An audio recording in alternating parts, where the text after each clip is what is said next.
Ժողովի պատգամավոր Էնֆիաջյանը, համեցեք։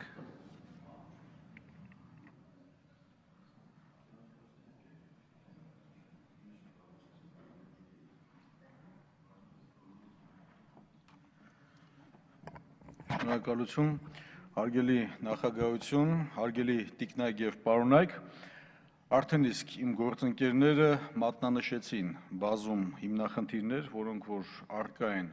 օրենքի նախագծում, ինքս կխոսամ եւ բացերի հետ կապված եւ առհասարակ իմ տեսանկյունը կներկայացնեմ բարձրագույն կրթության մասին եւ Հայաստանում ներկայումս ինչ վիճակում է գտնվում եւ առհասարակ ինչպիսի զարգացումներ որպես այդպեսին հնարավոր է։ Այն որ ասվում է կանաչ լույս է պետք վառել, երկրորդ կարծիք չկա, մենք գտնում ենք, որ այո, Հայաստանը պետք է գիտելիքահեն տնտեսություն ունենա, մարդկային ռեսուրսը պետք է մաքսիմալ արդյունավետ կառավարվի եւ այն ինտելեկտուալ պոտենցիալի մասին, որ խոսում ենք մեր ազգային գենոֆոնդը հաշվի առնելով, պետք է լավագույնս կիրառություն ունենա։ Հիմա Հայաստանի Հանրապետությունում ինչպիսի իրավիճակ է ստեղծվել այս հիմնախնդիրների հետ կապված։ Նախ օրենքի նախագծի մի քանի դրույթների հետ կապված։ Խոսելով ուսանողակենտրոն քաղաքականության մասին, ինչպիսի ուսանողակենտրոն քաղաքականություն ենք մենք վարում, երբ որ նսեմացնում ենք ուսանողների ինքնակառավարման մարմնի դերակատարման եւ ուսանողների ներգրավվածությունը բուհի կառավարման գործընթացների հետ կապված։ Նախկին օրենքով սահմանված 25%-ը, որ 1/4 համաչափությամբ ներգրավվածություն է ունենում, սահմանափակելով շուրջ 10%-ի։ Հարգելի գործընկերներ, այն որ падգամավորները պարզվում է ավելի լակոնիկ են խոսում, քան կրթության ոլորտի մարդիկ, արդեն իսկ պարզ դարձավ, բայց խնդրում եմ չընդհատել եւ թույլ տվեք մտքերս արտահայտելու։ Շնորհակալություն։ Եվ առհասարակ ուսանողների վիճակի հետ կապված, սիրելի գործընկերներ, պատահական չէ, որ ժամանակակից աշխարհը առհասարակ համարում է ուսանողի գիտելիքները իր մրցունակության համարելով եւ ներկայումս ինչպիսի կիրառության մեջ է այդ տվյալ ուսանողի գիտելիքները մեր երկրում գտնվում։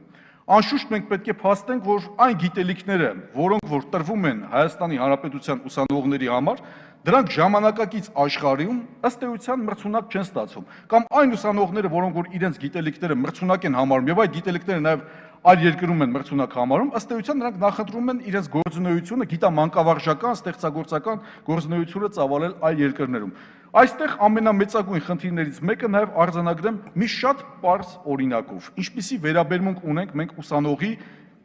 բարձր առաջադիմության հետ կապված։ Դեռևս 20 տարի առաջ, երբ որ ես ուսանողի կարգավիճակ ունեի, ուսանողների բարձր առաջադիմությունը խրախուսվում էր 5000 դրամով։ Այս տարիների ընթացքում այդ ժամանակահատվածում 150-ից մոտ 250,000 դրամի չափ էր տատանվում ուսման վարձը, այս տարիների ընթացքում ուսման վարձը 1 միլիոն դրամը անցել է, միջին ուսման վարձի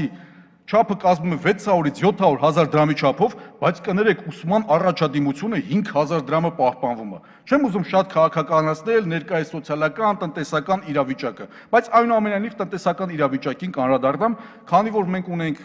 վարչապետ, որը որ կարևորում էր կրթական ծրագրերը, կարևորում էր երկրում ինդուստրիալ եւ պոստինդուստրիալ կառավարման այս սկզբունքները եւ այդ ժամանակից անցել է շուրջ 10 տարի, բայց ինչ ունենք մենք շատ լավ տիրապետում ենք եւ գիտենք։ Մասնավորապես ինչպիսի մենք մասնագետներ ենք պատրաստում պետական որպես պատվեր, պետական որպես քաղաքականություն կառավարության կողմից։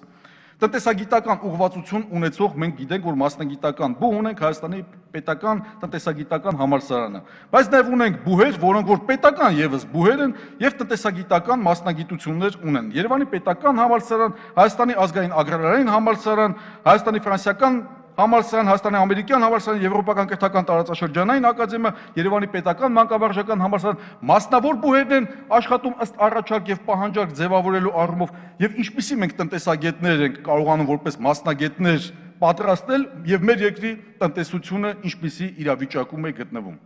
Շատ հստակ կոնկրետ իրավիճակ է։ Եվ այն գաղափարները խոսալու ինդուստրիալ եւ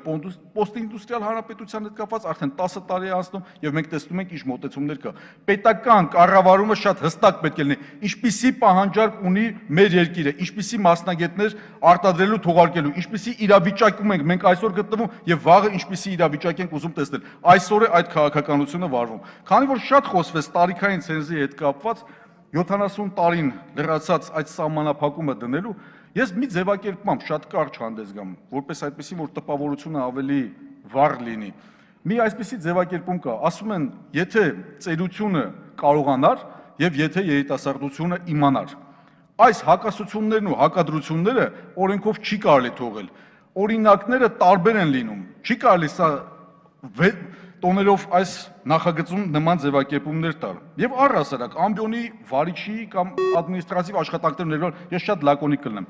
Ամբիոնի վարիչի գործունեության հետ կապված։ Եթե համատեղությունը ստացվում է եւ եթե աշխատանքային օրենսգիրքը չի հակասում մրցույթին մասնակցելու եւ մասնակցելուց հետո հավակնություն ունենալու, ի՞նչն է պատճառը, որ նման վետոները դրվում։ Առհասարակ Ծառուկյան խմբակցությունում կարևորված է այս նախաձեռնությունը եւ մենք գտնում ենք բազմաթիվ խնդիրներ կա եւ իմ գործընկերները եւ մասնագետներ իրենց վերլուծություններ արեցին, բարձր ամրագրեցին։ Մենք գտնում ենք, որ այս բացերով, այս տեսքով այս օրենքը ժամանակավրեպ է խորհրդարանում քննարկման համար։ Առաջարկում ենք, որպեսզի այս նախագիծը հետ տանեն, լրամշակեն, նման քննարկում ունենալուց հետո նոր կարողանանք ներկայացնել խորհրդարանի քննարկմանը։ Շնորհակալություն։